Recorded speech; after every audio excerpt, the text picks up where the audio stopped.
YS Sharmila కాంగ్రెస్కు పూర్వ వైభవం తీసుకొస్తారని కాంగ్రెస్ నేత కొయ్య ప్రసాద్ రెడ్డి అన్నారు. కాంగ్రెస్ పార్టీ తరఫున 175 స్థానాల్లో పోటీ చేస్తామని అన్నారు. పోలవరం స్టీల్ ప్లాంట్ అభివృద్ధి కాంగ్రెస్ పార్టీతోనే సాధ్యమని అన్నారు. విజయసాయిరెడ్డి, సుబ్బారెడ్డి విశాఖను దోచుకుంటున్నారని ఆయన ధ్వజమెత్తారు. స్థానిక ప్రభుత్వాలకు మనోభావాలు తెలియజేసుకుని ప్రత్యేక విషయాన్ని సందర్భంగా తెలియజేస్తున్నాం.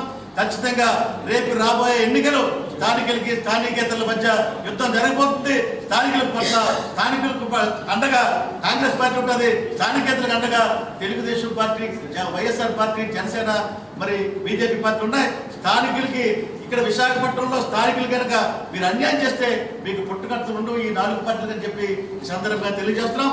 మేము రేపు పిసిసి అధ్యక్షురాలుగా ఎప్పుడైతే వైఎస్ఆర్ కాంగ్రెస్ పార్టీ అధ్యక్షురాలుగా వైఎస్ షర్మిలారెడ్డి గారు ఎప్పుడైతే నియమితులయ్యారో అప్పటి నుంచి కాంగ్రెస్ పార్టీ రోజు రోజుకి పెరుగుతుంది. ఈ రాష్ట్రంలో పెరుగుతున్న కాంగ్రెస్ పార్టీ బలం చూస్తూ ఉంటే అన్ని పార్టీలు కూడా ఇవాళ వణుకుతా ఉన్నాయి. ఏం మాట్లాడుతుంటే పరిస్థితి మనం చూస్తున్నాం.